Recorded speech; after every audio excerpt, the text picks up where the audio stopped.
Tuesday, 6 p.m. UK time, and this is the Spiritual Discussion Program. I am B. Happy Christmas. I'll be hosting the show and will be asking the questions while Sad will be taking Gregory's place in answering the questions as Gregory is not available tonight. Hello, Sad. How are you? Please tell us where you're joining from. How is the weather where you are? Oh, happy Christmas, B. I'm good, thank you very much. I'm in London, in Southeast London today in Bromley, and just been celebrating Christmas with my mum yesterday with some guests who visited us. So yes, it's lovely to have some time and enjoy this festive season. How are you doing? I'm doing well, Mr. Saad. I am currently staying in Surrey and the weather is about 7 degrees Celsius. My Christmas was there with, I had a full house with lots of family members. It's the first time in many years that I would have a lot of family members under the one roof. I had my mother and all my kids with my sister, all under one roof. So it was a very nice Christmas that we had. Very good, very good. As I mentioned, this is the Spiritual Discussion Program on Blessed Radio. The aim of the show is to introduce you to the spiritual knowledge in the light of truth, the Grail Message by Abdushin. We have a new topic for discussion every week. The topic tonight is Miracles of Jesus. You can join us in the show with your questions and comments. If you're in the UK, you can contact us on 07939 by calling, texting, or using WhatsApp. And if you're outside the UK, then you can contact us on 00447939 by calling, texting, or using WhatsApp.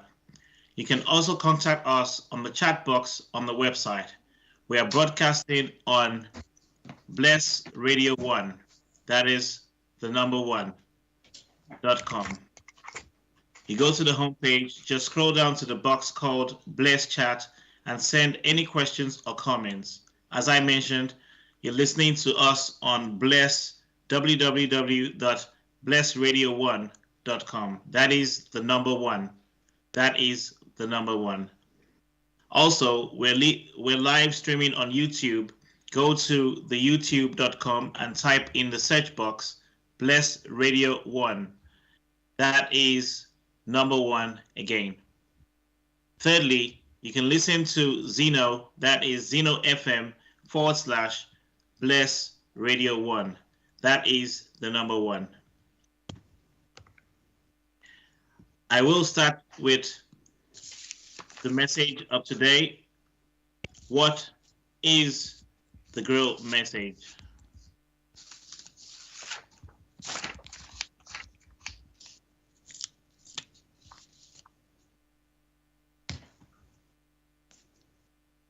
The Grail Message in the Light of Truth by Abdushin is a spiritual knowledge of life. It offers an explanation of the world, a picture of creation on the basis of natural laws. Its lectures contain valuable basic elements as a help in life, for through the knowledge mediated by the reader is again brought closer to life to and led back to God. The Grail Message deals with important fundamental questions of life by explaining in a clear and logical way the automatic working of the laws of nature, the whole weaving of creation, allowing every process to be recognized, and thereby the purpose of our whole life. It is directed at the individual and speaks to the innate experiences of the human being, their strengths and weaknesses. Thus, every reader has the opportunity to discover through the intuitive perception if what is stated is the truth. Combining with the matter-of-fact reasoning, a complete world picture arises where there is no separation between the visible world and the great world beyond the five senses, nor any separation between scientific and religious striving for knowledge. I'd like to give you a couple of quotes from the author of the Grail Message, Abdurrasheen. The hearer and reader of my lectures should always walk within himself, keenly probing and building bridges from one lecture to the other, as well as out into the great and small world happenings.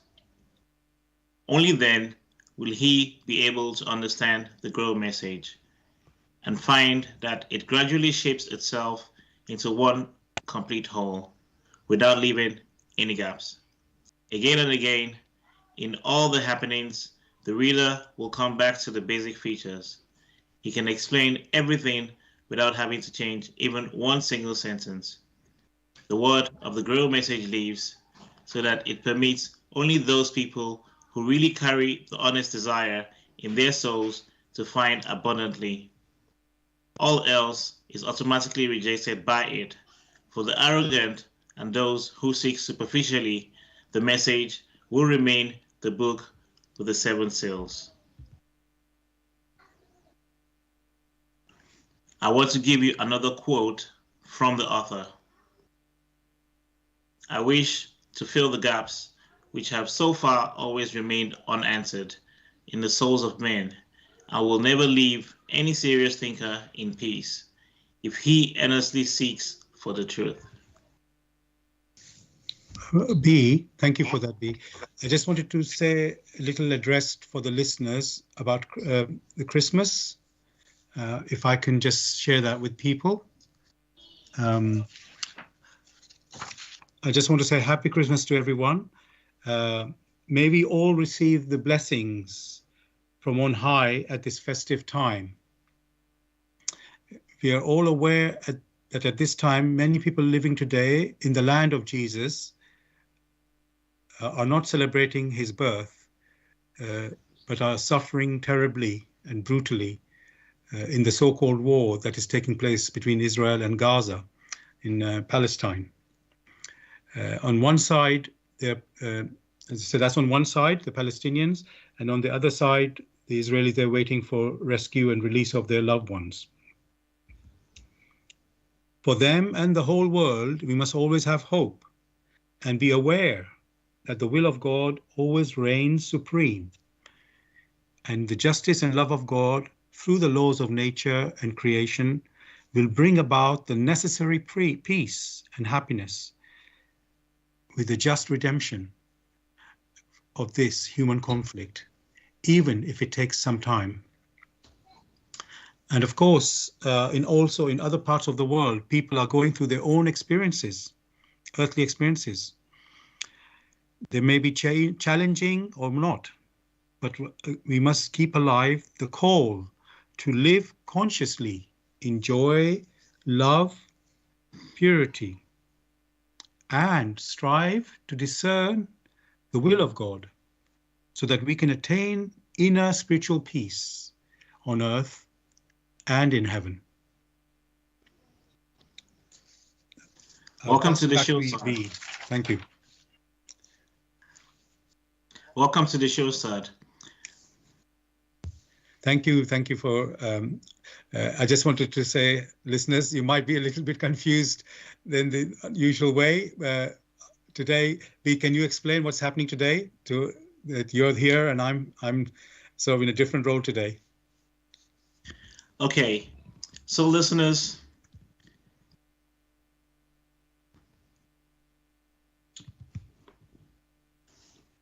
welcome to the show, listeners. I am the host of the show and will be asking the questions while Saad will be taking Gregory's place in answering the questions as Gregory is not available tonight. Thank you.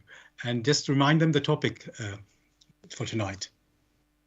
The topic of tonight's show is the miracles of Jesus. As I mentioned This is the spiritual discussion program on Bless Radio. The aim of the show is to introduce you to spiritual knowledge in the light of truth, the Grail Message by Abdushin, which will have a new topic of discussion every week. You can join us in the show with your questions and comments. If you're in the UK, you can contact us on 07939 641 958 by calling, texting, or using WhatsApp. And if you're outside the UK, then you can contact us on 0044 7939 641 958 by calling, texting, or using WhatsApp. You can also contact us on the chat box on the website we are broadcasting on. Bless Radio 1. That is 1. As I mentioned, you can also listen to us on www.blessradio1.com. That is the number 1. Also, we are streaming on YouTube. Go to the youtube.com and type in the search box Bless Radio 1. Thirdly, you can listen to Zeno. That is Zeno FM / Bless Radio 1. That is the number 1. I will start with what is the Grail Message. You've read that already. Okay, all right. Yeah, you've read that already. Good.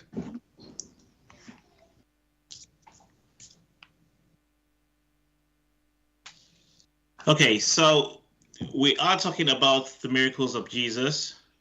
And as you know, the miracles of Jesus, the format of the show is to look at the dictionary definition of the topic of the show tonight.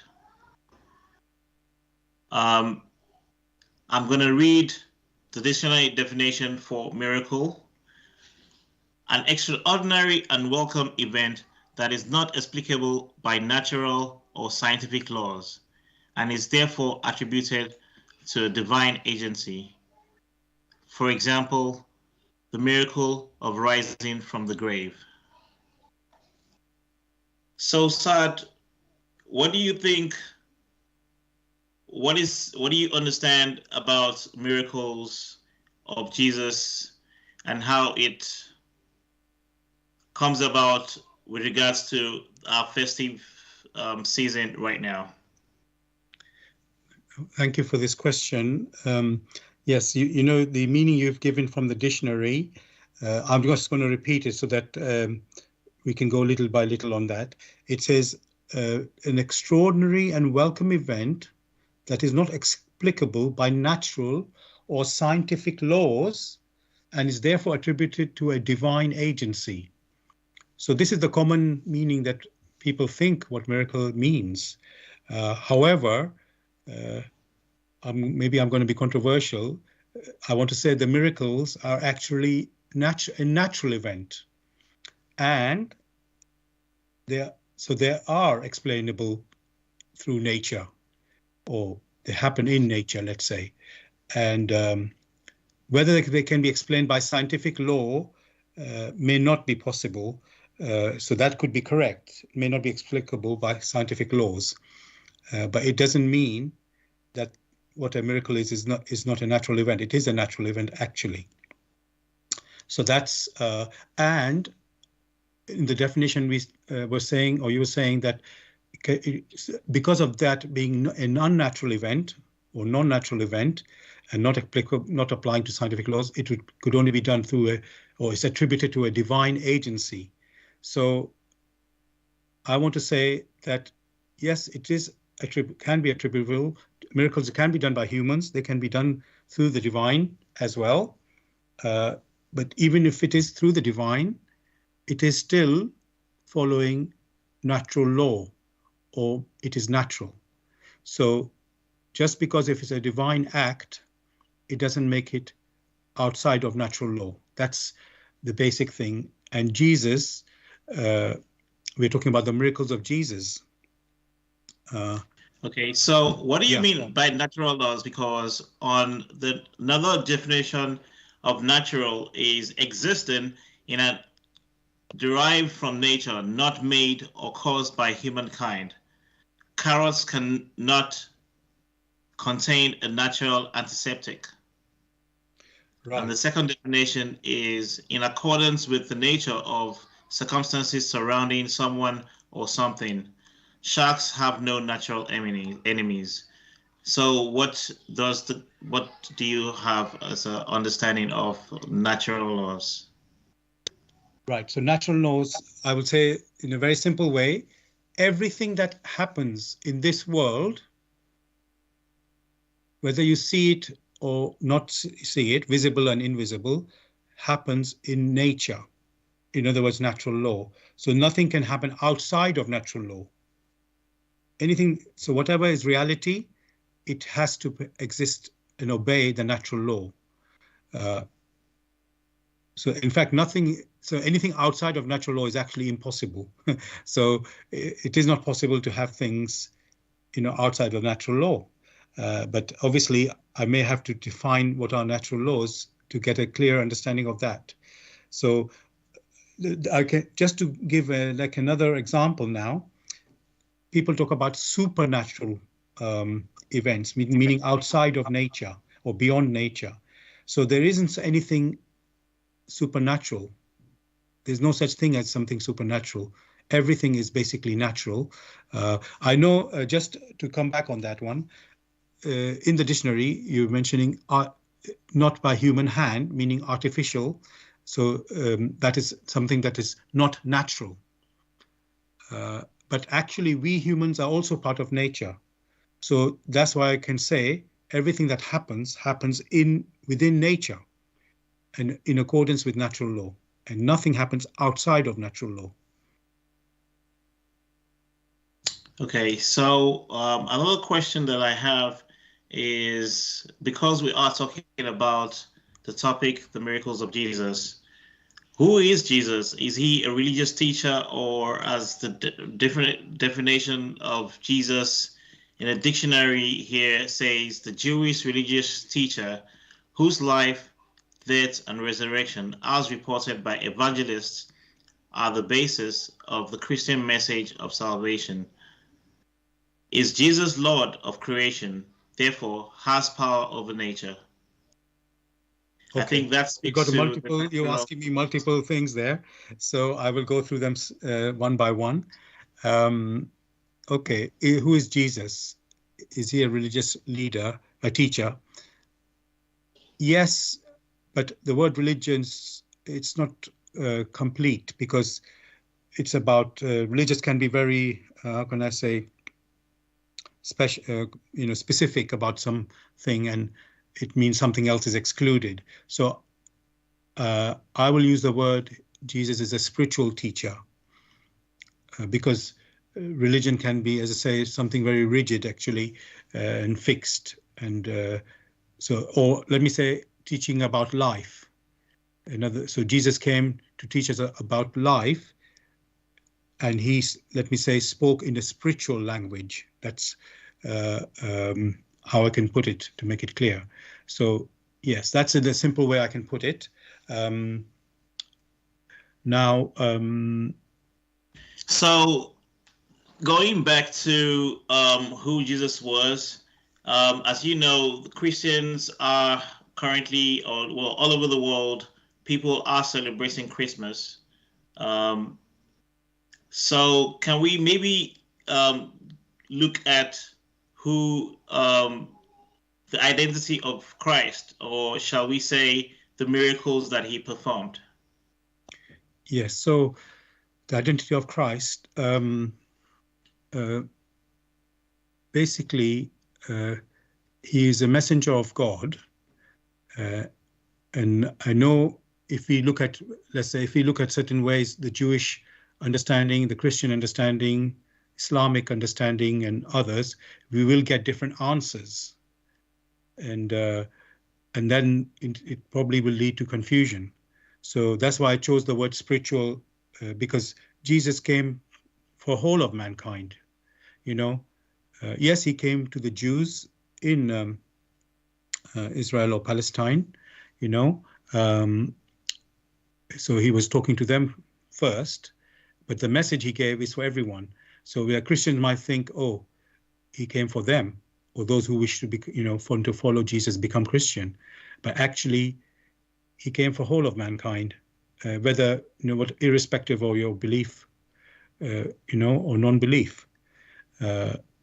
And so looking at his identity, obviously he was human, in the sense of, like every person, is a human.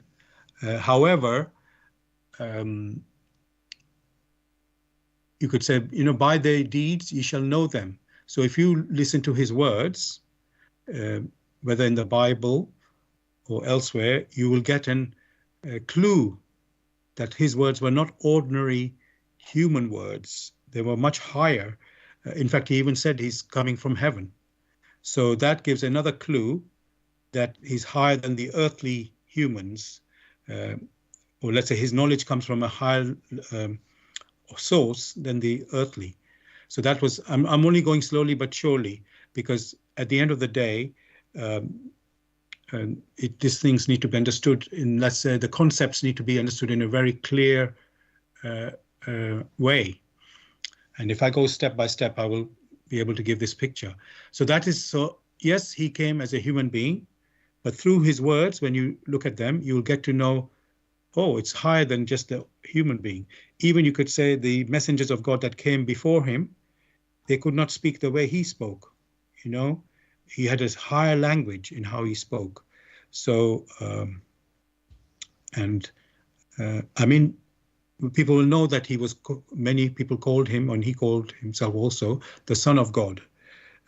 But that concept of the Son of God may not be clear to many people. People just take it as a word and thinking, oh, God has a son, or God doesn't have a son, so it can't be God's son. So this gets a bit difficult. But what I should, if I were to say more, I will say it now, and then if you want to talk further, we will go further into it. So basically, he is what we call divine being, and we humans are spiritual beings, and divine is higher than the spiritual. So that way I can say his origin, you were talking about his identity, his origin is higher than the spiritual and is in fact the divine. So I'm going to leave it at that for now, and we can explore things further later. Okay. So I think I'm going to now pause for a bit. So listeners, welcome to the show once again, as you're listening to Bless Radio. It's the Tuesday, 6 p.m. UK time. And this is the Spiritual Discussion Program. I am B. The aim of the show is to introduce you to the work In the Light of Truth, the Grail Message by Abdushin. If you want more information on the Grail Message, want to get a copy of the Grail Message for yourself, then go to this website, www.grailmessage.com. That is www.grail, G-R-A-I-L, Sorry. message, that is message.com. The topic of today's discussion tonight is miracles of Jesus. You can join us in the show with your questions and comments. If you are in the UK, you can contact us on 079 39 641 958 by calling, texting, or using WhatsApp. If you're outside the UK, then you can contact us on 0044 79 39 641 958 by calling, texting, or using. You can also contact us on the chat box on the website. We are broadcasting on Bless Radio 1. You can just scroll down to the box called Bless Chat and send any questions or comments. As I mentioned, you listen to us on blessradio.com. That is the number 1. We're also live streaming on YouTube. Go to the youtube.com, type in the search box, Bless Radio 1. That is the number 1. The next day, you can listen to the recording of the show. Again, you go to youtube.com and type in the search box, Bless Radio 1. The Grail Message and the topic of tonight's show is Miracles of Jesus. Thirdly, we are broadcasting on Zeno, that is zeno.fm/Bless Radio 1. That is number 1. So,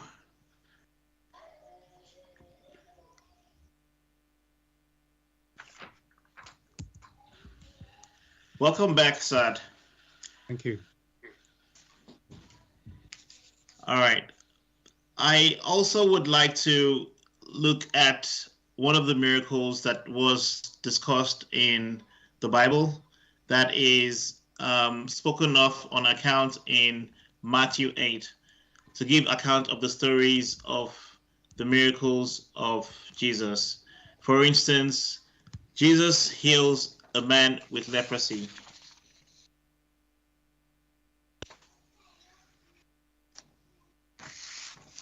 I'm going to read from the verse.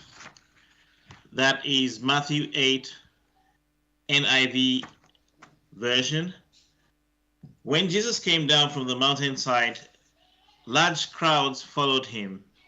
A man with leprosy came and knelt before him and said, "Lord, if you're willing, you can make me clean." Jesus reached out his hand and touched the man. "I am willing," he said. "Be clean." Immediately he was cleansed of his leprosy. Then Jesus said to him, "See that you don't tell anyone, but go, show yourself to the priest and offer the gift Moses commanded as a testimony to them." So I'm going to pause on there and ask you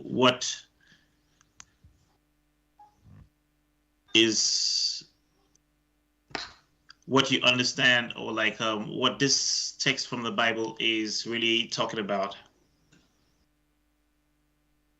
Well, of course, this is a miracle of Jesus, and just why you can see outwardly, he's just touching a man. Well, a man has come forward with leprosy to Jesus and asking for his help to, remove this leprosy, which is an incurable thing, disease, you can say. I think it's a skin condition, which, people can't cure in that time. And would you say that presently, as we all know, that science has evolved to a point where people are now, the doctors now are able to perform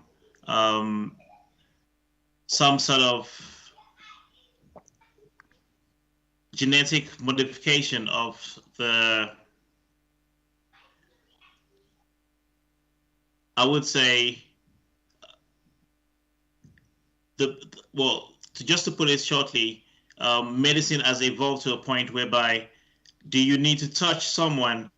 Is the healing a situation where Jesus just touched and he healed, or did it go through a scientific process? How did that process work? Was it immediate? Right. Exactly. I mean, we didn't actually. We didn't. I don't know if we explored fully what miracle is. We just told. I think I mentioned that it was a natural event, but I want to say a miracle is something that happens very fast, or quicker than usual. Let's say like that, right? So that was what Jesus did was very fast. He touched a person, and that person was healed pretty much instantly. And I don't think there's anything, whatever science or anything that we have discovered as a human being, been able to do that, let's say, that quickly. So there's something going on. There is a process. I told you everything that happens in the world happens in accordance with natural law. So for Jesus to do what he did, there must be something special that he's applying with nature that makes it happen quickly. So I mean, and this is something, as I said, it's like an incurable. Maybe today in science and medicine we can deal with leprosy, but in those days they couldn't. So how did Jesus do that if he did it in a natural way? So the first, and you talked earlier about the identity of Jesus. So I mentioned that he was not a spiritual being, but a divine being. Let's say coming from God, to make it clearer. And we human beings, let's say we are created through God, but we are not, we are spiritual beings. A divine being is much higher than that. So but what I'm trying to point to is there's divine power being applied here, which is much higher than human spiritual power or spiritual power. So that's what Jesus is able to use on this, and he's able to do just with a touch. And not only to touch, he also says his words, to be clean.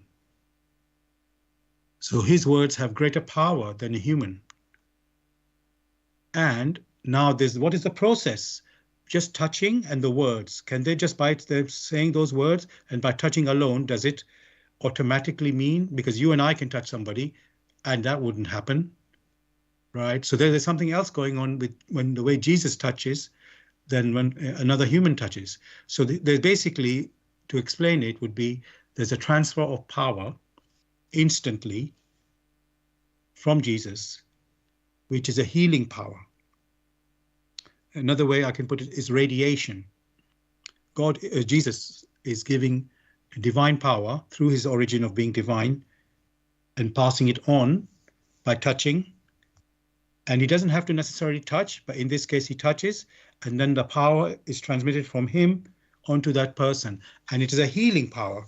And it's radiation, if I can say it like that. And normally we think of radiation as something dangerous. So of course, in this case, it's not the case. It's actually a healing radiation. And it is through that healing, and it works so fast. These are the big points of the miracle, but it's still happening naturally. It allows that power being applied with the words "be clean" in that purity way, and it's able to have that effect. I'm going to stop there in case you want to ask me something more, and then I can sort of come in there.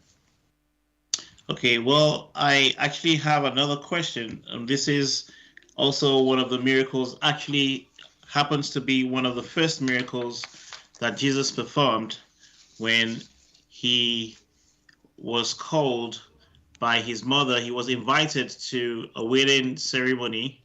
This event was also recorded in the book of John. And turning once is the book of John, that is John 2, verses 1 to 11. I'm going to read from the NIV version of the Bible.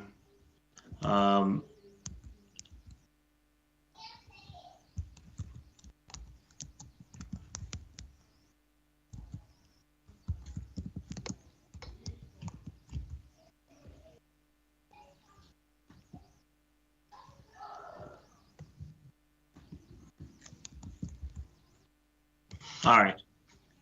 So Jesus changes water into wine. On the third day, a wedding took place at Cana in Galilee. Jesus' mother was there, and Jesus and his disciples had also invited to the wedding. When the wine was gone, Jesus' mother said to him, "They have no wine." And Jesus replied, "Woman, why do you involve me? My hour has not yet come." His mother said to the servants, "Do whatever he tells you." Nearby stood stone water jars, the kind used by the Jews for ceremonial washing, each holding from 20 to 30 gallons. Jesus said to the servants, "Fill the jars with water." So they filled them to the brim. Then he told them, "Now draw some out and take it to the master of the banquet." They did so, and the master of the banquet tasted the water that has been turned into wine. He did not realize where it had come from, though the servants who had drawn water knew. Then he called the bridegroom aside and said, "Everyone brings out the choice wine first, and then the cheaper wine after the guests have too much to drink. But you have saved the best till now." What Jesus did in Cana of Galilee was the first of the signs through which he revealed his glory, and his disciples believed in him. So I'm going to go back to, so this miracle of turning water to wine, how is this possible? Well, maybe I'm going to give you a shock that it's not possible, and so Jesus could not have done that. And why is that? Why am I saying that? Why am I saying that it's not possible? If Jesus is divine and has greater power than the human spiritual, we as human beings, we can't do that. But how can Jesus not do that as well? So the thing is, why is that? Is because this is not possible in the laws of nature. Now, how can I say that? We do things, well, how I can say that is everything is a specific species, and whatever species that is, it cannot be changed. So maybe I have to clarify that a bit more, but okay, so I'll say like that. Okay, so yeah, so if you're planting rice seeds, so you will only get rice. If you plant rye, or let me use another word, apple, you will not get apple, you will not get oranges. And everybody knows that in nature, that's what you get. So why can't we have water converting to wine? I mean, except that is a chemical process that you do that. That's the way you couldn't do it, of course. But that would be a process. But this is not, basically I said that it just does not happen in nature. And so because it cannot happen in nature, neither can Jesus do that. So I'm trying to think of, now the thing is, it's been reported in the Bible, and people will say that is God's word in the Bible. Everything is true what it says in the Bible. But when we look at it objectively, what has been recorded in the Bible are people's accounts, which have all been written down by human beings. And sometimes people don't say things, what they say is not passed on accurately. So I cannot say exactly what happened in this particular event, where they said run out of wine, and then Jesus was asked to basically make some wine from almost nothing. And well, you can't do something from nothing, it has to be something, so this brought water. So basically, I would say the simple answer is this cannot be, because that's not, plus, if I want to be more, how can I say, put it in the context, Jesus has not come in his mission to save mankind and to show the way to God by doing a miracle about how, let's say some little, I don't want to use the word magic trick, but some sort of little game of something trivial for turning water into wine. Trivial in the sense is that is not what his mission is about, what his life is about. His life, he came as a messenger of God to show man the way to God. So that task of turning water into wine would not be in that mission. So that from that point alone, you can see this cannot really be let's say a right thing for Jesus to do. Even if that was possible, it wouldn't be something that Jesus would do. So from that point of view alone, I can say this is not really a true story. But what actually happened, I cannot tell you either. Yes, I can understand that the recording of such events in the Bible can sometimes be misleading, where people, I mean, the Bible was written many thousands of years ago. And for the disciples, by the time they were able to recollect and make such recordings, chances are that they might have made some misinterpretation in the process of getting it accurately. It could have been a rumor that at the wedding, and it was spread around that Jesus actually turned water to wine. And I think that can sometimes be a little bit controversial because I believe if you're following the Bible religiously, you find yourself questioning certain events that took place, and hence the reason why we're talking about the miracles of Jesus, in that those miracles, they're quite they speak. I believe that they speak of the identity, like we said earlier, of Jesus, the Son of God. They speak of the identity of Jesus, what he's capable of doing. Why would they say that the mother asked him to turn the water to wine and he performed the miracle? That's the one. I'd also maybe like to, I don't know if I should mention other miracles, for instance.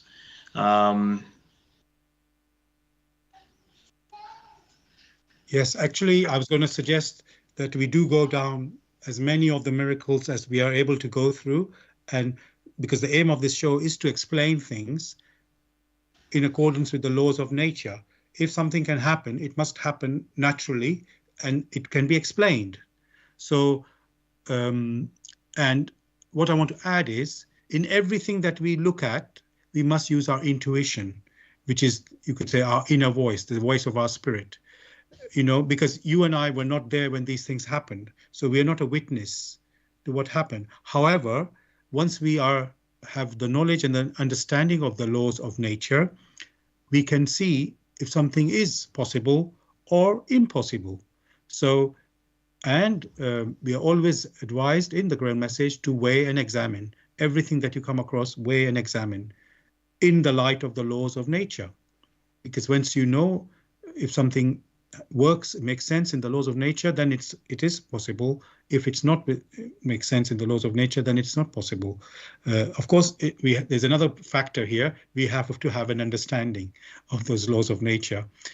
So all these ingredients are necessary. The other important point is to know that there's a structure in creation. We mentioned that we human beings are spiritual, and Jesus is divine origin. And you can't change your species. So there is, and each species has its own ability and, you know, characteristics and so on. So this is all necessary to be aware of when we are going to look at a situation. So, yeah.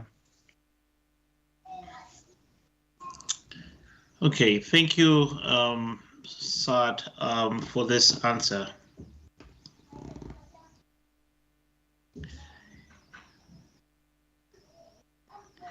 So in some of the recollections of the miracles, once again, in the Bible, I don't know if I should focus too much on the Bible, but I think a lot of the recollections, recordings do come from the Bible, and hence the reason why I make references to it. For instance, the miracle where Jesus cures the blind people, lepers, paralytics, women, curing the bleeding women, that is in Mark 5:21-43, and the sick. How do we explain this kinds of events that takes place in nature? Well, yeah. Well, as you say, the sources of the information is the Bible, so I will stick to that. It's fine. That's okay. You know, but everything must be weighed and examined. So it's not like people say, oh, it's the gospel. Yeah, but a human being wrote it down, not God, you know. and it's been transmitted over thousands of years, and things could have changed. The original language, is not what we are using, day to day for us. So we need to weigh everything that we read. We are responsible for understanding it. So not because somebody said it and then we follow it. So I would suggest, if you would like to read from, is it Mark chapter 5 verses 21 to 43, to just read those, each of them, and maybe you stop at a certain point and we discuss that one. And then the next one we discuss it. So otherwise we might read a lot and we will not be able to do that. So if you just find the appropriate points to stop and read whatever bit that you would like to read. Yes. Okay, so we're going to Mark 5 verses 21 to 43, and this is the NIV. Jesus raises a dead girl, and heals a sick woman. So I read. When Jesus had again crossed over by boat to the other side of the lake, a large crowd gathered around him while he was by the lake. Then one of the synagogue leaders, named Jairus, came, and when he saw Jesus, he fell at his feet. He pleaded earnestly with him, "My little daughter is dying. Please come and put your hands on her, so that she will be healed and live." So Jesus went with him. A large crowd followed and pressed around him, and a woman was there who had been subject to bleeding for 12 years. She had suffered a great deal under the care of many doctors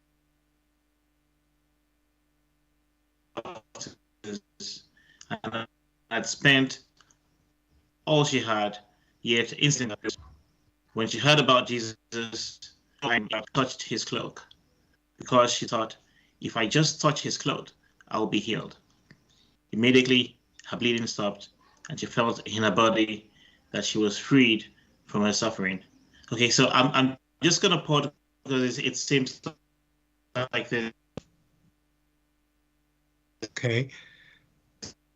You're cutting out, but I think do you want to just repeat what the question you want to ask me?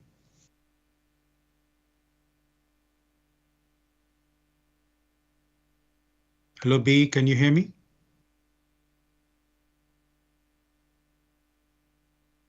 Let me turn this video off that you can actually see. Oh. Okay, something's not right. Give me a second, please. B, can you hear me?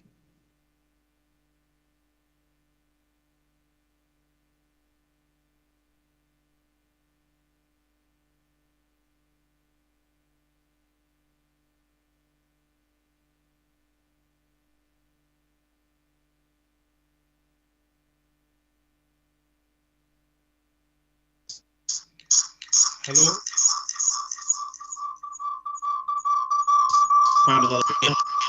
Oh, hello, okay. Saad. Excuse me. Just let me, give me a second. Oh dear. Just let me mute. Okay, hold on a second.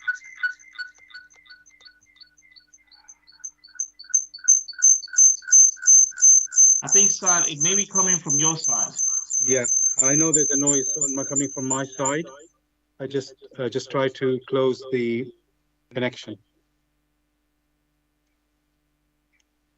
Okay. Can you hear me clearly now? Yes, I can hear you clearly.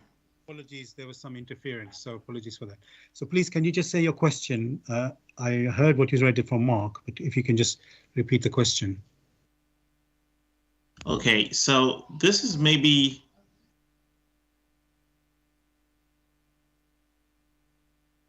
the curing of the bleeding woman, and also who had the faith that he held the hem of the cloth of Jesus, she will be healed. And just by the faith she had, Jesus was healed. The bleeding woman was healed. Yes.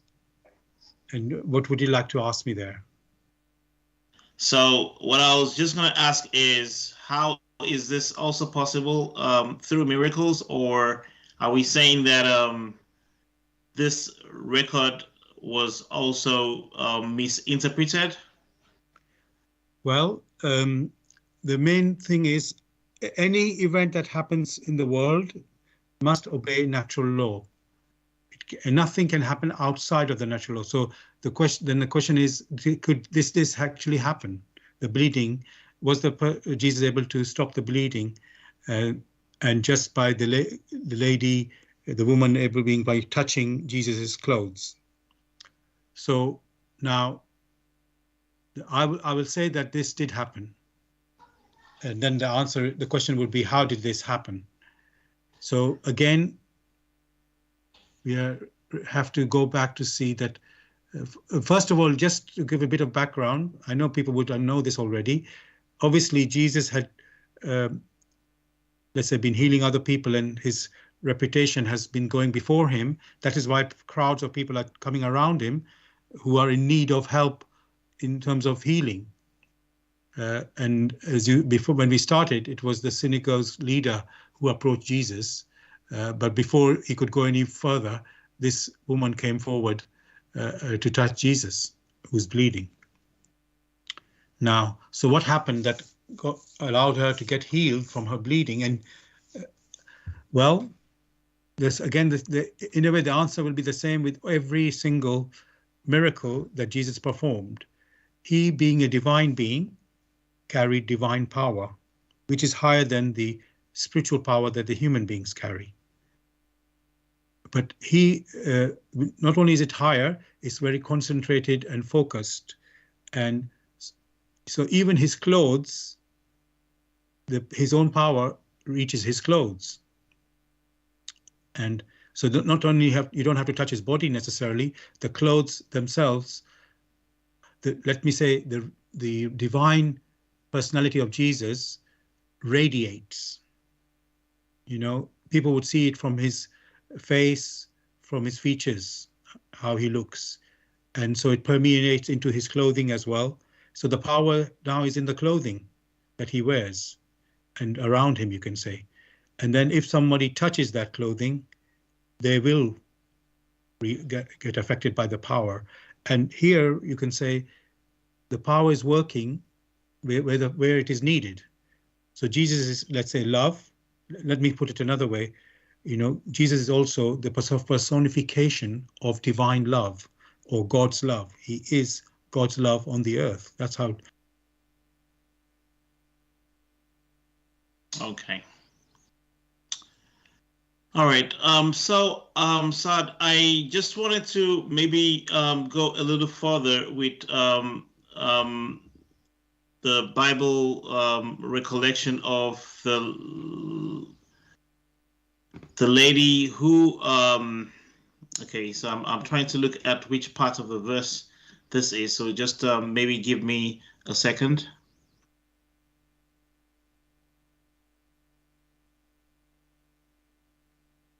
All right. So I think I remember where we stopped. So this is verse 35. It says, while Jesus was speaking, some people came from the house of Jairus, the spiritual leader. Your daughter is dead, they said. Why bother the teacher anymore? Overhearing what they said, Jesus told him, don't be afraid, just believe. He did not let anyone follow him except Peter, James, and John, the brothers of James. When they came to the home of the synagogue leader, Jesus saw a commotion with people carrying and wailing loudly. He went in and said to them, why all this commotion and wailing? The child is not dead, but asleep. But they laughed at him. After he put them all out, he took the child's father and mother and the disciples who were with him, and he went in where the child was. He took her by the hand and said to her, Talitha cum, which means, little girl, I said to you, get up. Immediately the girl stood up and began to walk around. She was 12 years old. At this, they were completely astonished. He gave strict orders not to let anyone know about this, and told them to give her something to eat. Listeners, I'm just gonna, sorry, Saad, I think I'm going to have to pause here and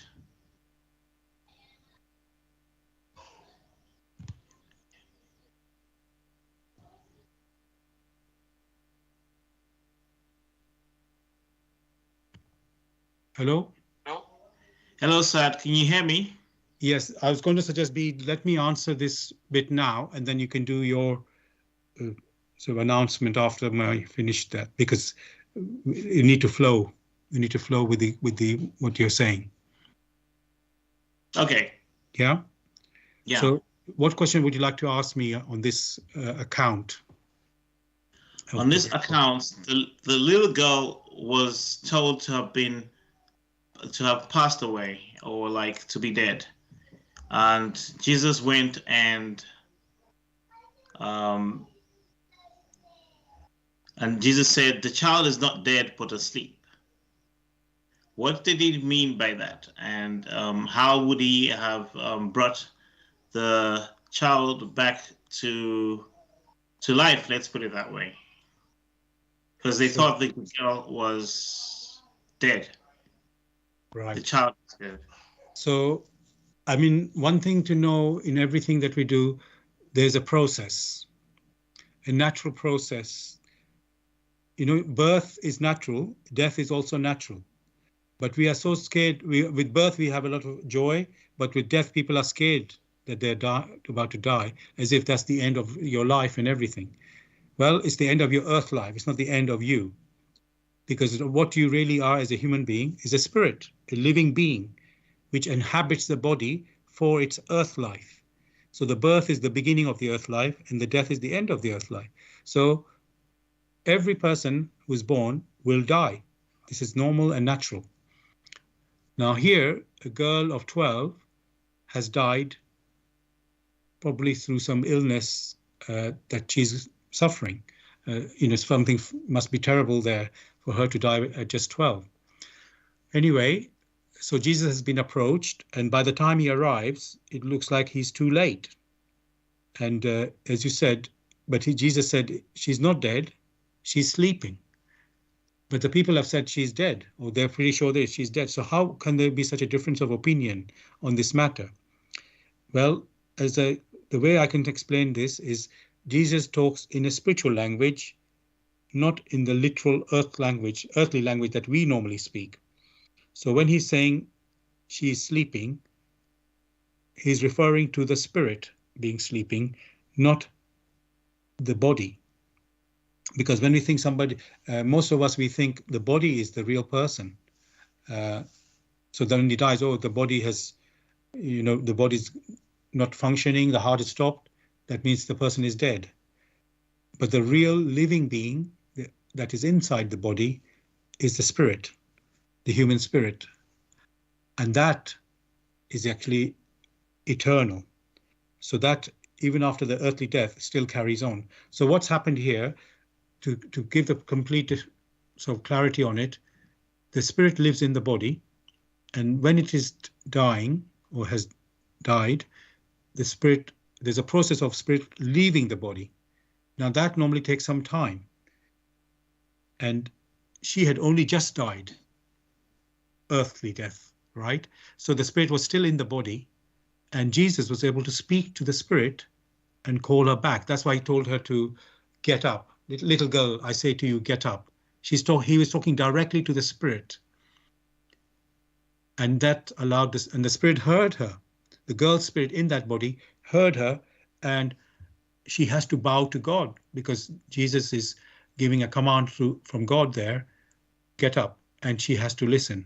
And her spirit listens, and it returns back to the body. Now, people could say, oh, that's not natural. She's supposed to die and move on. If you think of a person as a soul or a spirit, and your journey is ended, your life is ended, and now you're supposed to move on. Let's say that would be true for a normal death.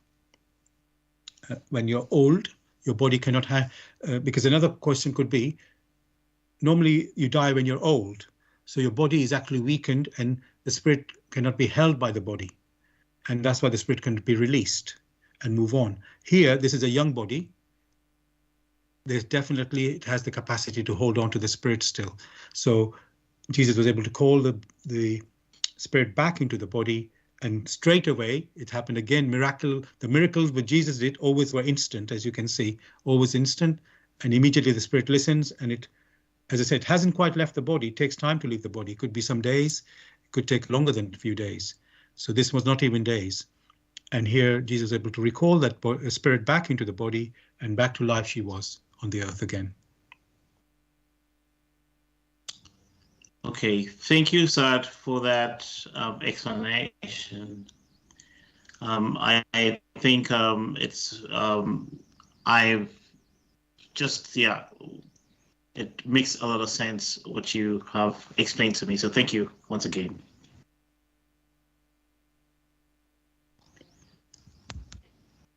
So now we are going to go back to the Blessed Radio.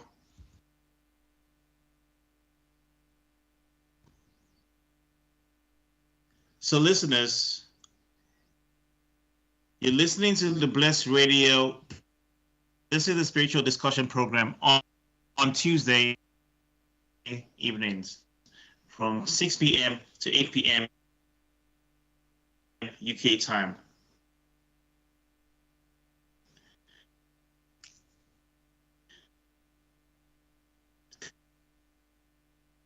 The aim is more involved, then goes to this website.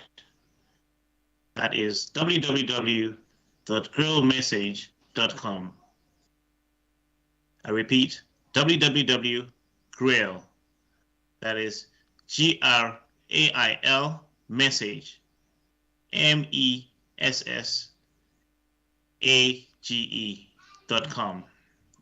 The topic for this discussion tonight is Miracle of Jesus. You can join us in the show with your questions and comments. If you're in the UK, you can contact us on 07939 641 by calling, texting, or using WhatsApp. And if you're outside the UK, then you can contact us on 0044 7939 641 958 by calling, texting, or using WhatsApp. You can also contact us on the chat box on the website. We are broadcasting on blessradio1.com. That is Bless Radio 1. That is the number 1. Just scroll down to the box called Bless Chat and send any questions or comments. As I mentioned, you can listen to us on the www.blessradio1.com. That is the number 1. We're also live streaming on YouTube. Go to youtube.com, type in the search box, Bless Radio 1. That is the number 1. Again. The next day, you can listen to the recording of the show. Again, go to the youtube.com and type in the search box, Bless Radio 1, the Grail Message, and the topic, which is the topic of tonight, the miracles of Jesus. Thirdly, we are broadcasting on Zeno, that is zeno.fm/Bless Radio 1. That is the number 1 again. You can join us in the show with your questions and comments. If you are in UK, you can contact us on 079 39 641 958 by calling, texting, or using WhatsApp. And if you're outside the UK, then you can contact us on 0044 7939 641 958 by calling, texting, or using WhatsApp.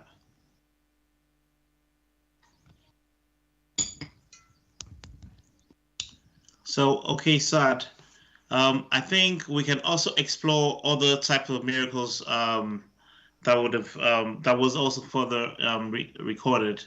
How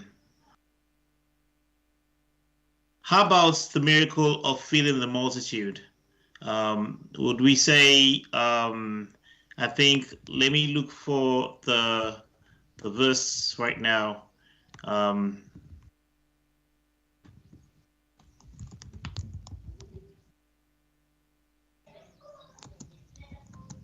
When you said multitude, is it the feeding of the 5,000?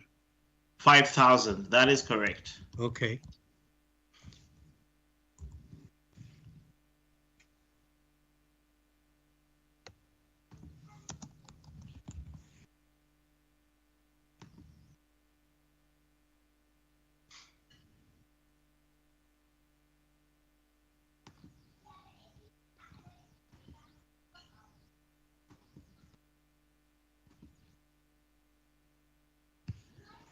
So I'm reading for Matthew 14, that is 13, verse 13 to 21. When Jesus heard what happened, he withdrew from by the boats privately to Solly's place. Hearing of this, the crowds followed him on foot from the towns. When Jesus landed and saw a large crowd, he had compassion on them and healed their sick. As evening approached, the disciples came to him and said, "This is a remote place. It's already getting late. Send the crowds away so they can go to the villages and buy themselves some food." Jesus replied, "They do not need to go away. You can give them something to eat." "We have here only 5 loaves of bread and 2 fish," they answered. "Bring them here to me," he said, and he directed the people to sit down on the grass. Taking the 5 loaves and 2 fish, and looking up to heaven, he gave thanks and broke the loaves. Then he gave them to the disciples, and the disciples gave them to the people. They all ate and were satisfied, and the disciples picked up 12 basketfuls of broken pieces that were left over. The number of those who ate was about 5,000 men, besides women and children. So the question is, Saad, this event actually occurred as was recorded. Did this event take place with? How can it be possible to take 5 loaves of bread and 2 fish and be able to feed 5,000? Well, that's a good question. And really, as I say, how can I say, if in the time of today, if people say this happened, nobody will believe it, right? Because it will be like magic. So unless you just believe, let's say, blindly, and I say, as I keep saying every time, everything happens within the laws of nature. So you have 5 here, we are being told there are 5 pieces of bread and 2 pieces of fish, or 2 fish, and this is meant to feed 5,000 plus people. And you can break it, but how small you can break it that you can feed 5,000? Could you even make 5,000 pieces from 5 loaves of bread? I don't think so. So unfortunately, this story is not really, well, factually correct. What, let's say, the best we can take, as I said, it could be secondhand. Something happened, and people, as they call it, Chinese whisper. By the time the second or third person repeats the same story, you get a totally different story to what actually happened. So this is what I would say happened here, unfortunately. What I would say, if I were to explain this myself, I would say is that what was happening was Jesus was speaking and to the thousands of people there, and his words are spiritual words, which can also be said as spiritual bread. So this is you could say, what's the word for it?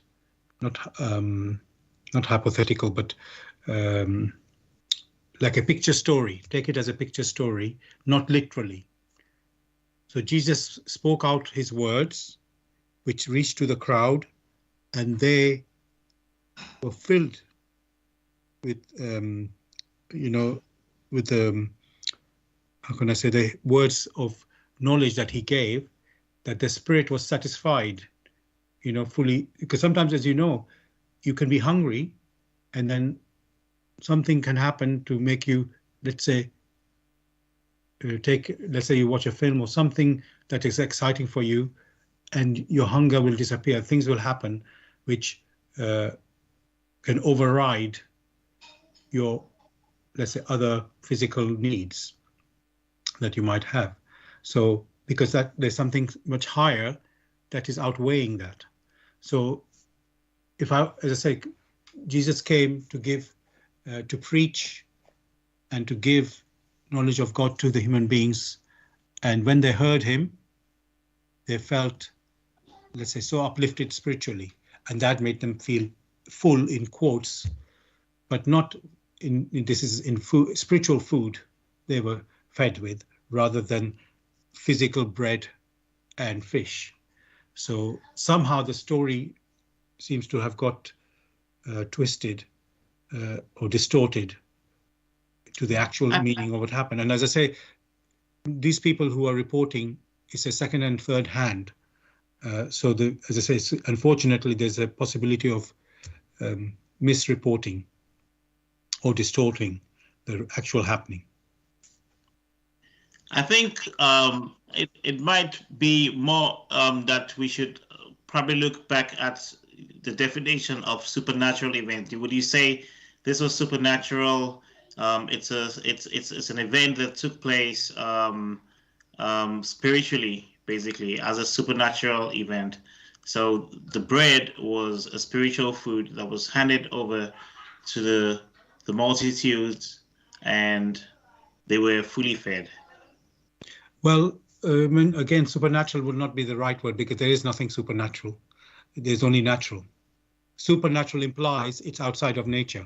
So it is not outside of nature. God himself is natural. So he can't do something supernatural. Everything that God does is natural. His messengers, and everything happens within nature. It cannot be supernatural. It can happen, a miracle, we said, it can happen at speed and in some concentrated power. However, it is totally natural.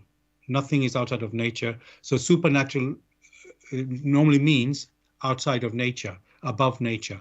Well, it is everything is nature, happens within nature. So it was not a story of some spiritual bread happening in a dream or some other, in quotes, heavenly event. No, it was literally Jesus was there giving, speaking his words, but it was how you can say, the people who received it, the crowd, they were spiritually fulfilled. So they had received the bread of Jesus, the word of Jesus came as a spiritual bread. They ate that bread. It's like they absorbed that bread with their spirit. In that way, you could say it is a spiritual story, but the actual event did happen. It's just not because the people reporting, everything can be. I can't think of the right word right now, but exaggerated. It's like a story. It's a story. It's just story doesn't mean it's not real. It happened, but it's been given in a pictorial language. Let's say a pictorial language, and somehow when you take a pictorial language into literal language, it gets completely distorted the real meaning. So so that's how I would explain it. So it's not something supernatural. There isn't anything supernatural. It has to be natural. Okay, thank you very much, Saad, for this answer. I think we can also explore other miracles, and that was recorded.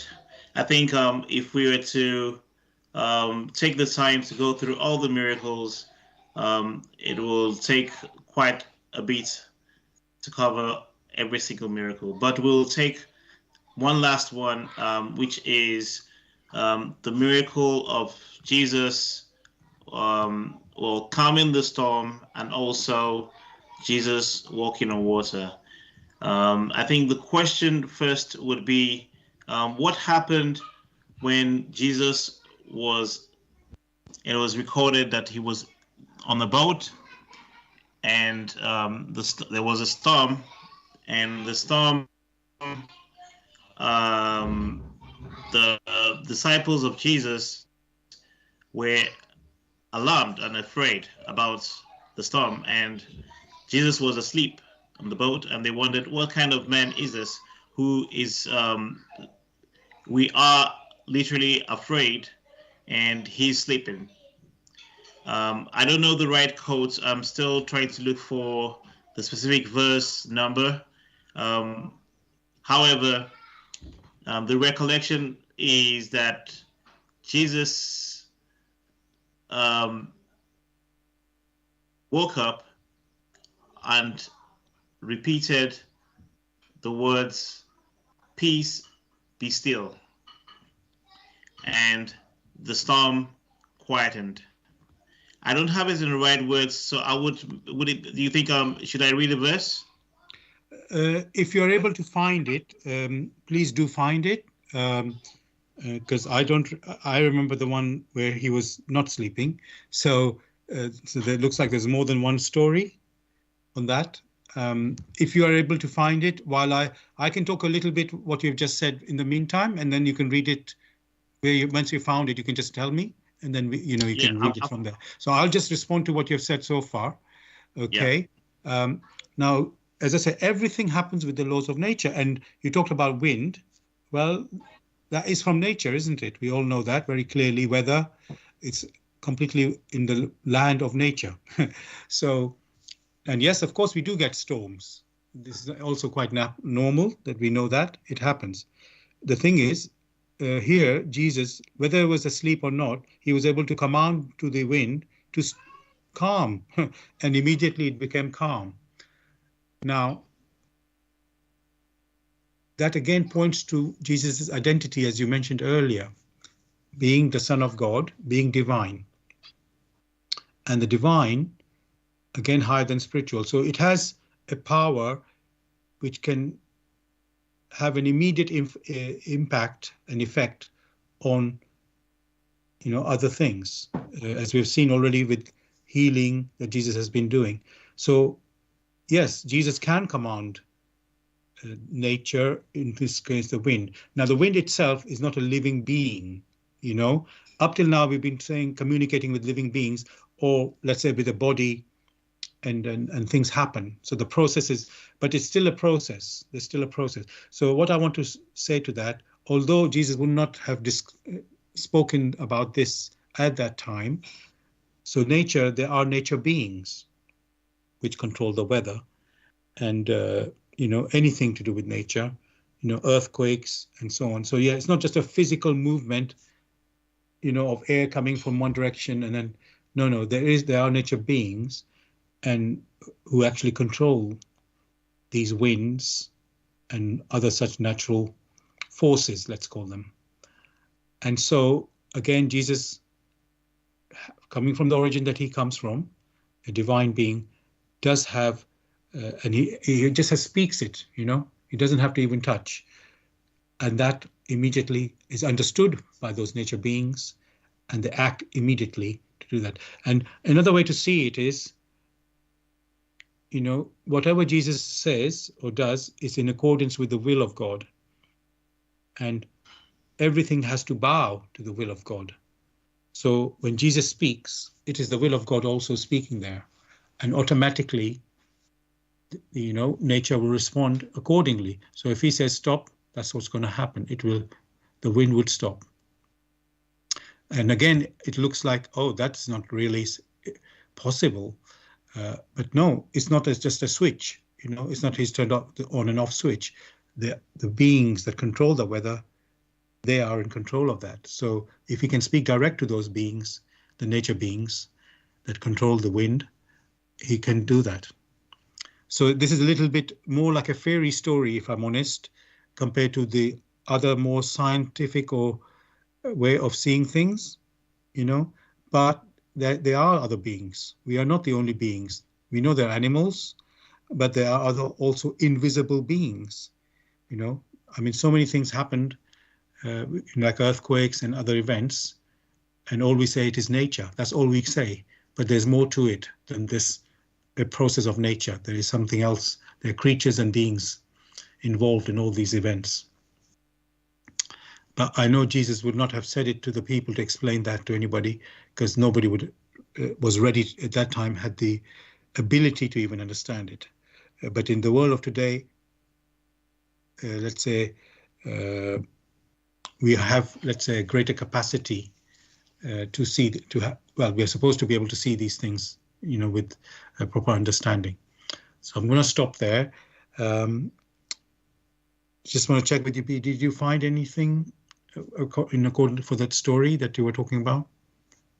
Oh, yes. I think this is Luke chapter 8, verses 23 to 25.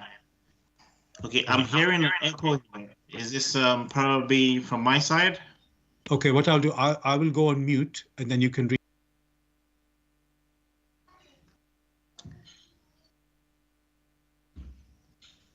So I repeat, this is Luke verses 8, 22 to 25.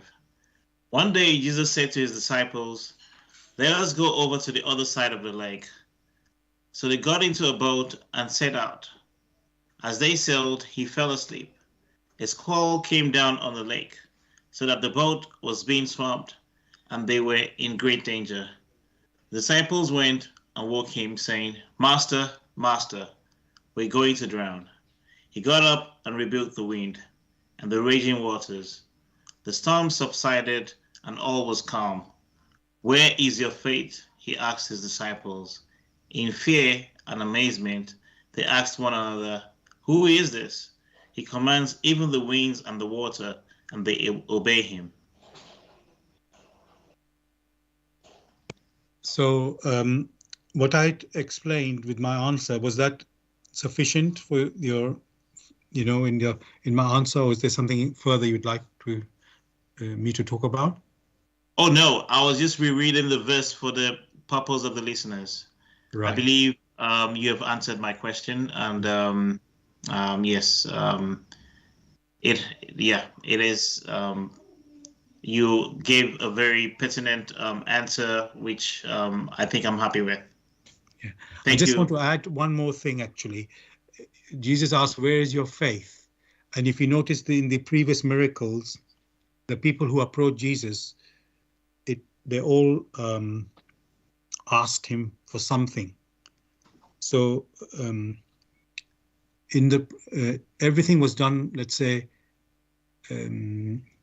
let's say Jesus performed miracles, yes, but it was done with, let's say, permission from the person who is being healed. Not Jesus said, "I want to heal you, and now you're going to be healed." And if the person does, I know that might sound strange, person may not want to be healed or may not want Jesus to heal him. So he needed, for this, again, it all has to happen naturally, as I say. So naturally means there should be an agreement, you can say, on both sides for something to happen, not somebody's opposing what is happening to them. And then, of course, why should that is not natural, right? If someone doesn't want something and they're still helped, but they don't want the help, so it doesn't make sense. Why should they be helped if they don't want the help? And surely God, you can't expect God to ever impose on the human being, in that way, which is in the human being's hands, so you can't, let me say it in another simple way.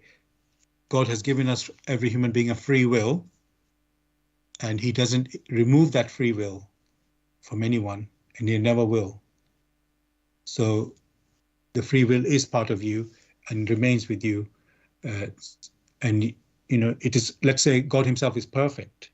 So if he created man and he gave man the free will, the human being's free will, he will not remove it, because that's part of the way he created the man.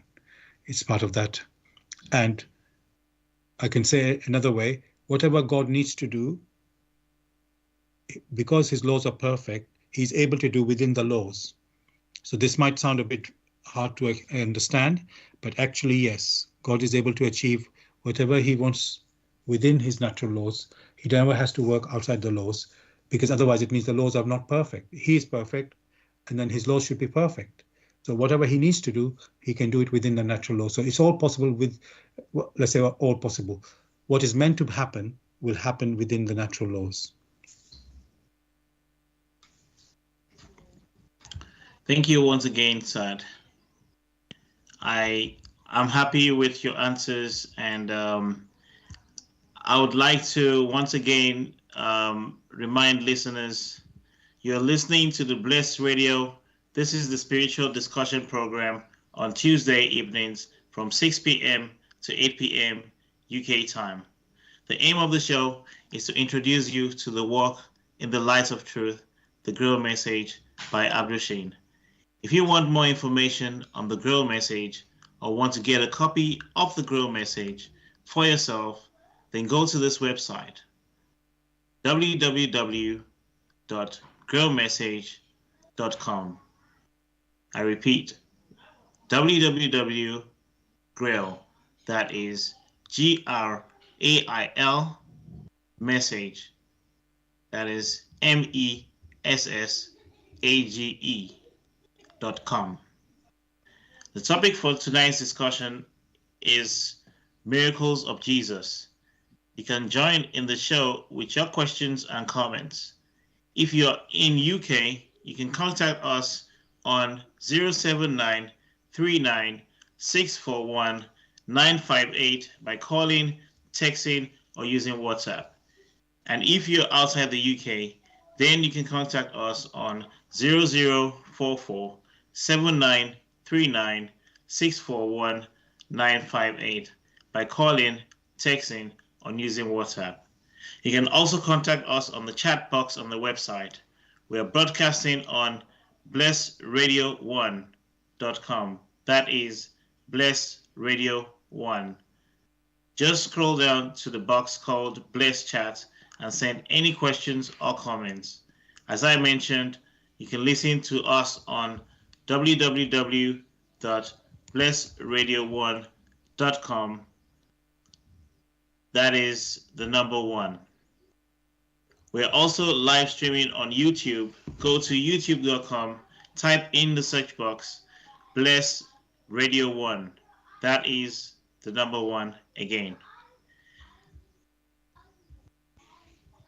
The next day,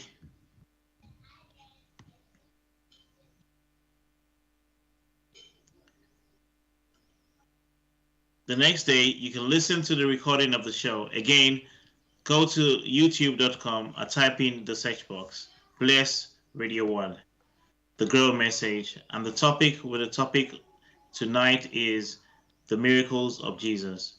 Thirdly, we're broadcasting on Zeno, that is Zeno FM/Bless Radio 1. That is the number 1 again.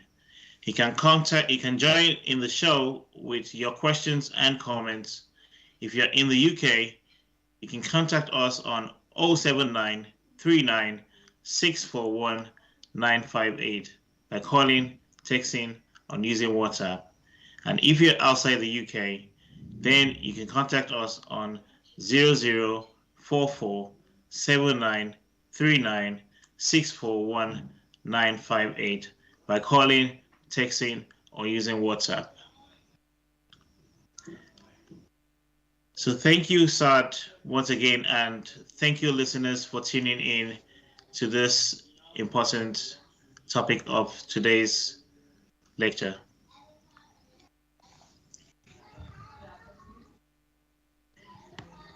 All right, Saad, I think I would probably go to another question, and you're happy to also, listeners, you're happy to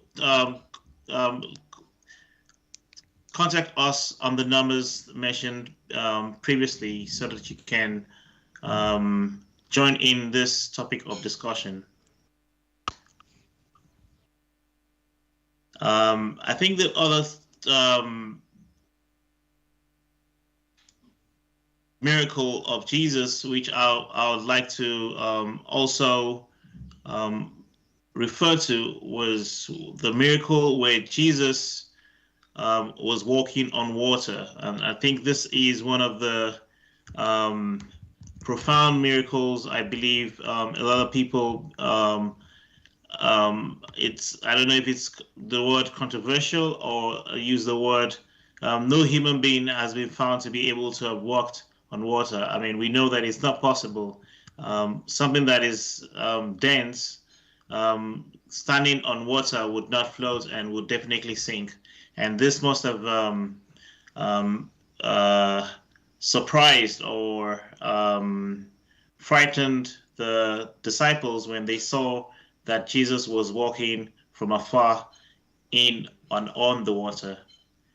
So this is Matthew 14, and I will be reading once again from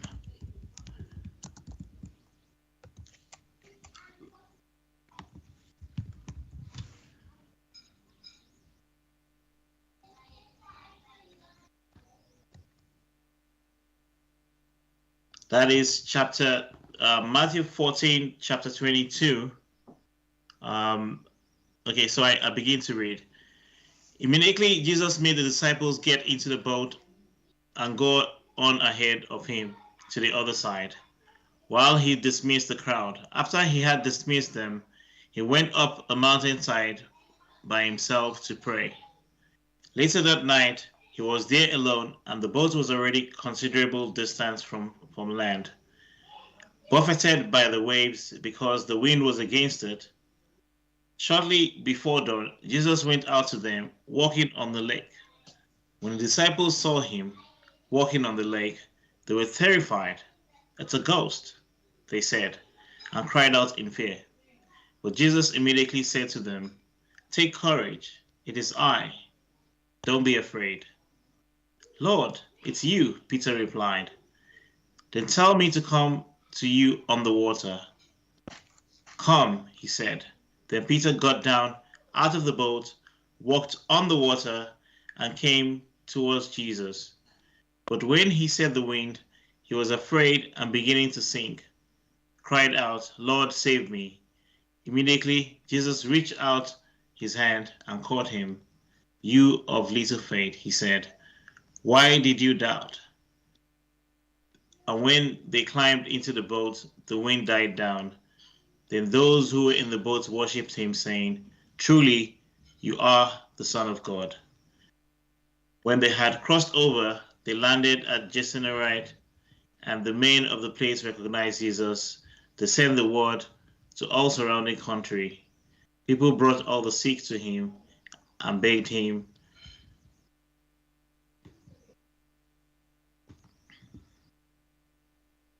Okay, I think I should stop. And begged him to let the sick just touch the edge of the cloak, and who also touched were healed. Okay, I think I should have stopped on verse 32 right there. That's okay. So once again, this is a recollection of another miracle that took place in the Bible. I think we could say that two events took place in this particular miracle. The miracle that Jesus was actually seen walking on water from afar, and the miracle that Peter actually experienced a moment of walking on water, but because of his lack of faith, he looked into the ocean and started drowning and called Jesus for help. "Lord, save me," he said. And Jesus mentioned, "You of little faith, why did you doubt?" So, Saad, would I say that what is happening here, really? Why would Peter, is this event also inaccurate? Or would we say that this event took place and Peter temporarily was found to walk on water? How is this so? I mean, well, to put it straightly, Jesus and Peter are the two who have experienced the event of walking on water. So how do you how do you possibly explain this? Okay, so let's look at nature. Like you said, no, it's never happened before. But we know that Jesus is one of the, let's say, you don't really see miracles from anybody else. But let's focus on today's topic is the miracles of Jesus. So let's focus on that one. So first of all, we notice that Jesus was not even had said goodbye to his disciples, and they told them to go on the boat and travel across on that lake, across in the boat. So he was actually on land, and night had come, and the disciples had gone in the boat already, far away. So it means that Jesus walked, if this is true, he walked from where he was in the land all the way to the boat on this lake.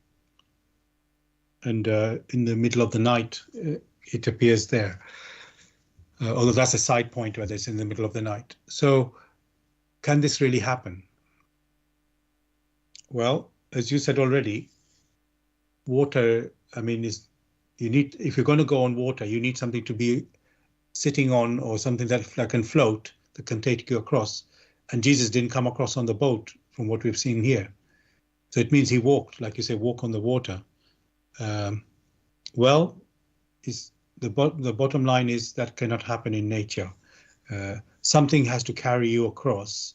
So, and I don't think in the time that Jesus was living, there was any invention. And Jesus, as I said, doesn't do magic. So there was no invention for him to float across the lake to go across to the boat. So now the question is, okay, then this didn't happen because that's not possible.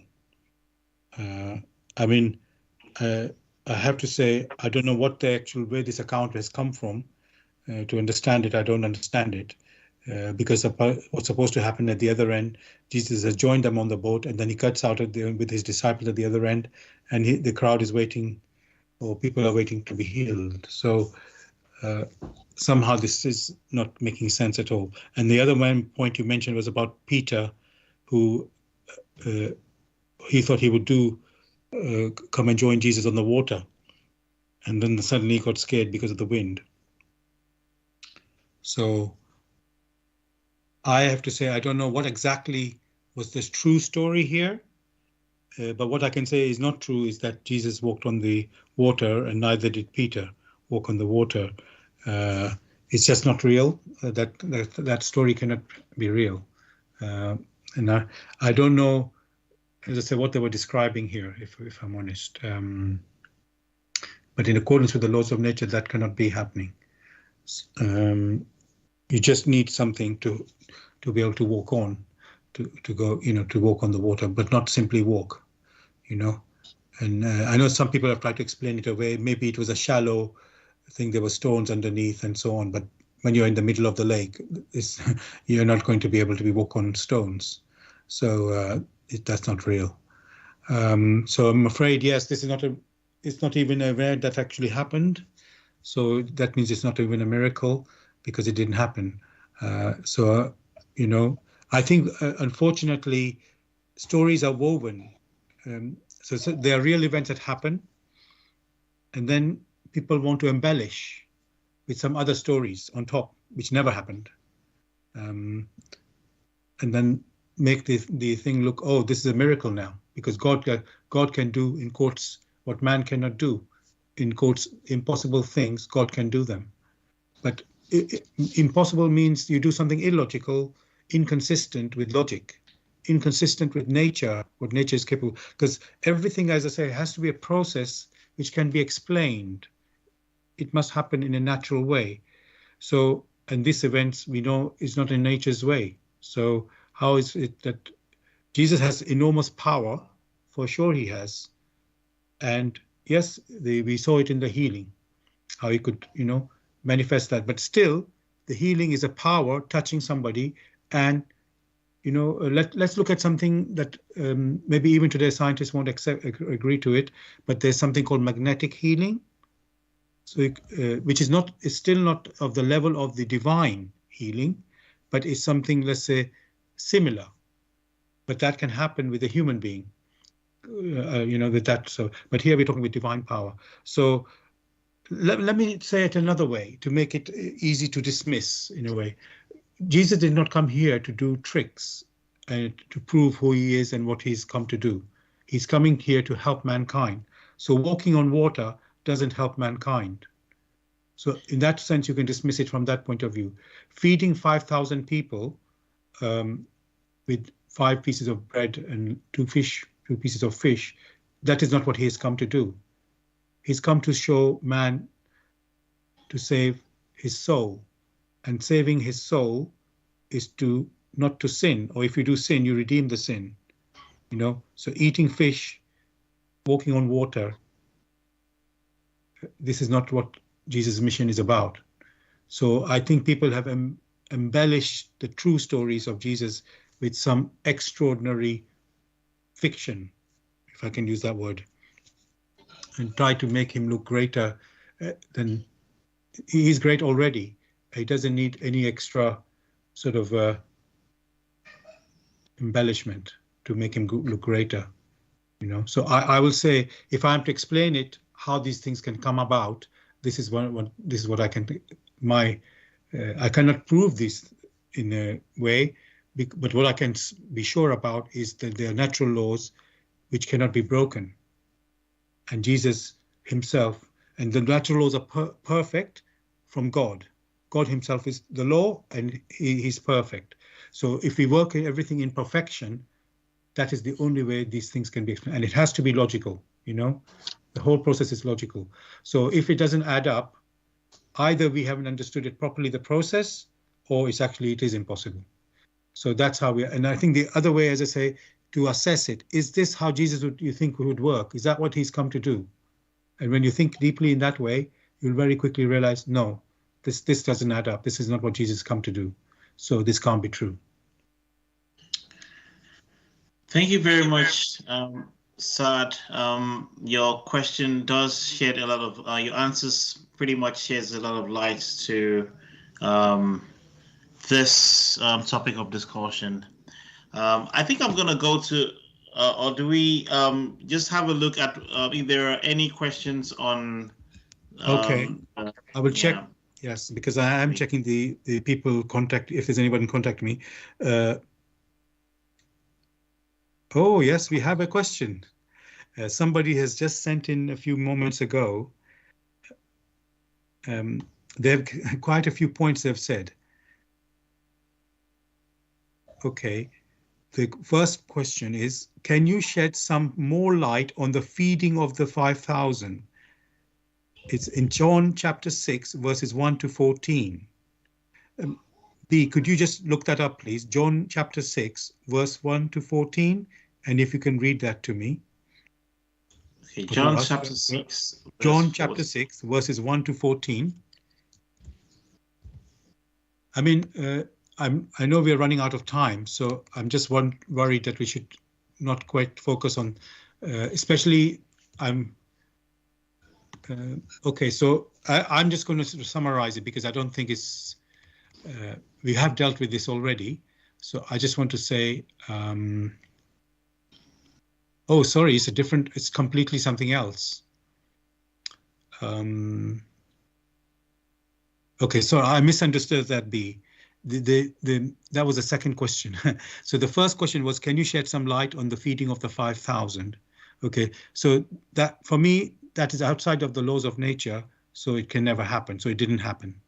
The only way that is explainable is the word of Jesus speaking the word of God, and the word of God is being absorbed by the crowd of 5,000 or more. And now when they've heard him, they have been they've now received the spiritual bread, which is the word of God. They have received the word of God through Jesus, and they are now fully satisfied. So this physical description of feeding of the 5,000, it's definitely not that. So that's the picture. But in a way, the next bit, which comes follow the question, you can say number 2, it says John chapter 6, verses 1 to 14. Actually, when I see that,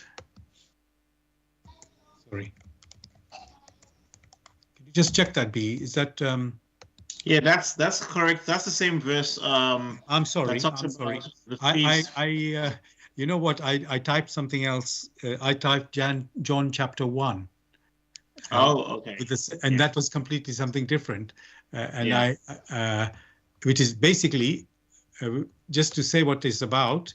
it is the word became flesh. So, which is of course Jesus become the word of God becoming flesh. Let me go into that.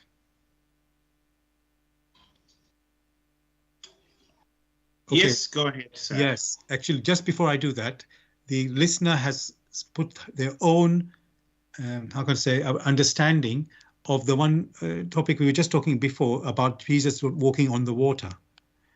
And they're saying they think it is a metaphor for the walking on water is about water meaning life. I'm not quite sure how that quite represents it. We'll have to reflect on it a little bit, I guess. So I think, sorry, can I maybe just interrupt quickly and maybe say something? Yeah. yes. This is not on about, because there are several other miracles that are performed by other people, but Yes. not Jesus alone in the Bible. For instance, there's record in the Bible that talks about Moses splitting the Red Sea and allowing the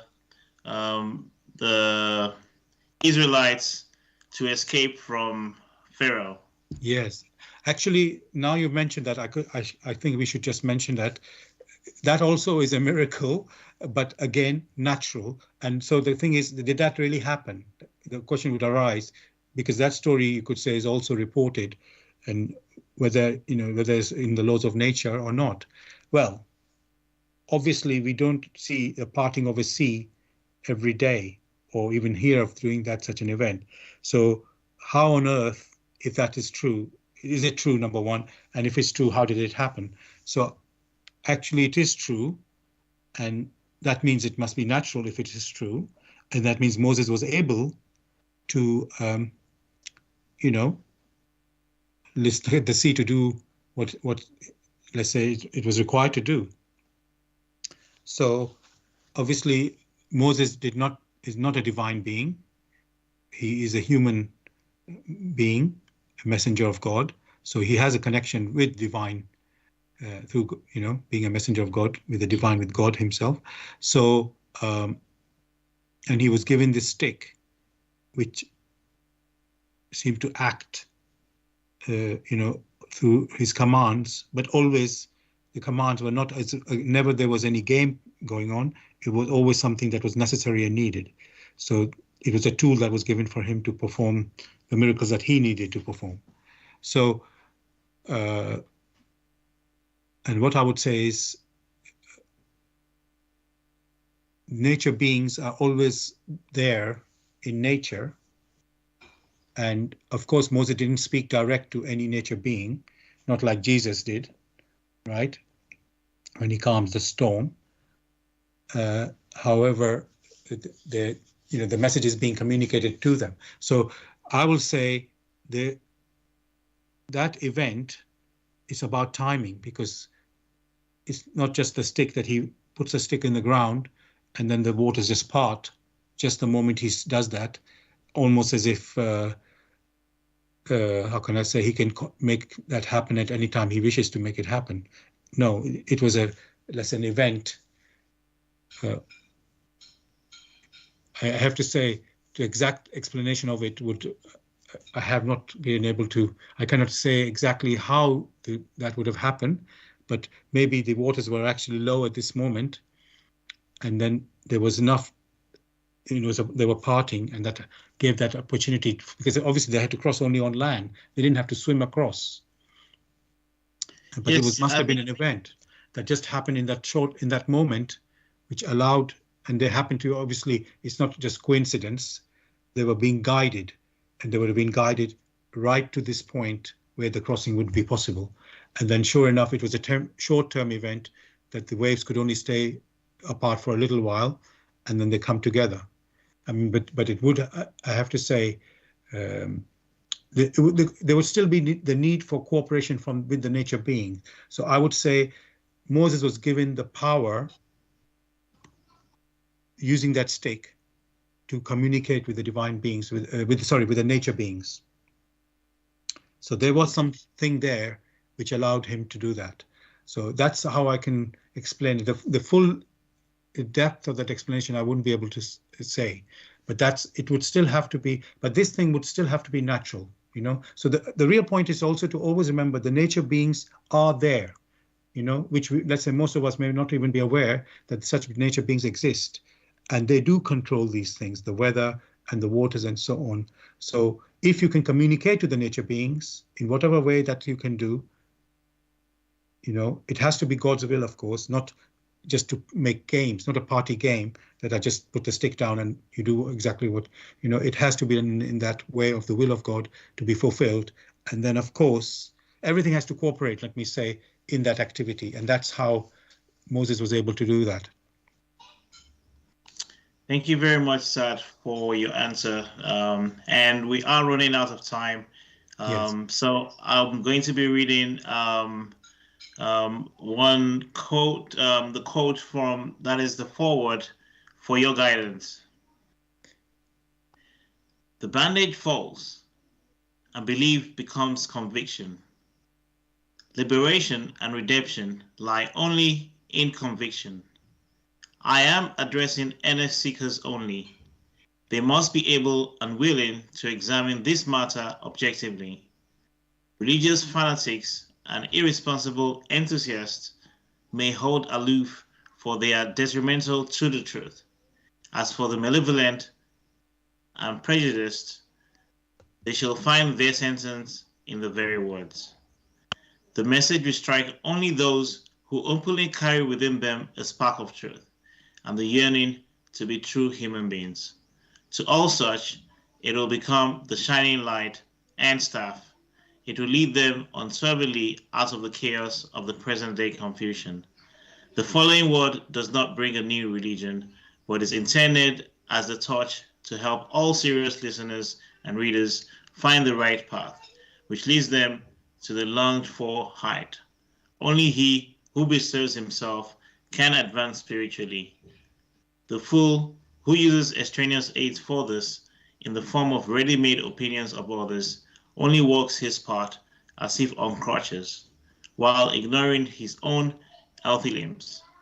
But the moment he boldly uses all the abilities which lie dormant within him, awaiting his call to help in his ascent, he is employing the talent entrusted to him in accordance with his Creator's will, and will easily overcome all obstacles that seek to divert him.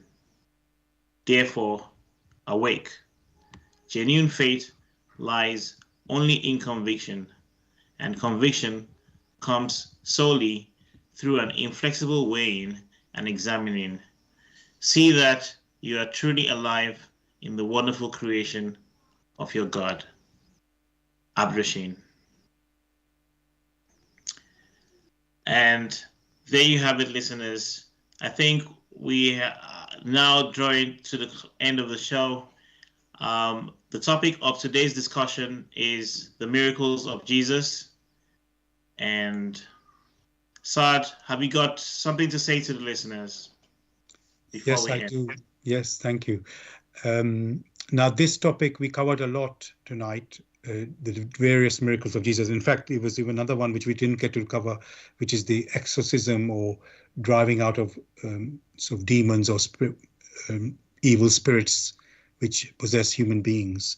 And just want to let people know, if they are wondering about that one, that it was a genuine miracle of Jesus that he did. So what I want to say in general, if you do want to know if the miracles of Jesus were genuine or not genuine as they are reported in the Bible or elsewhere, I would really encourage everyone to pick up the Grail Message in the Light of Truth by Abrushin, and where it explains the natural laws that work in creation, through the power of God. And also one more point I want to just let's say listeners know, in everything that Jesus' miracles did, there was this faith of the people who came forward. They had full trust and belief in Jesus, and therefore also God, when they came forward. So that, I don't want to cheapen it by saying it takes two to tango, but for anything to happen, it must be done in a willing manner. Even people asked, "Are you willing?" Jesus asked, "Are you willing?" And Jesus also asked, "Are you okay for me to do this?" So it had to be done with willingness, and only then the miracles can actually happen. So you can see God's world, everything happens in perfection. Really, it is perfection, even if it's so fast and quick and you don't know what's actually happened. But that is, in a way, the proof of, if you want to understand the miracles or want to examine these miracles, you have to see it in this context. It must make sense, otherwise, oh, it's like a random event or arbitrary event. Yeah, but that doesn't make sense. It's like winning the lottery. How can that be? No, there must be a reason for everything, why it happens, how it happens. I will say it in a very simple way. God made this world and he knows how he made it, and he can also explain how it works. So if we are able to receive that knowledge of God, of this world, then only that can help us, in our journey of life. So thank you, listeners, for joining us, with this show, tonight's show. And I again want to wish you all a happy Christmas and looking forward to the new year, 2024.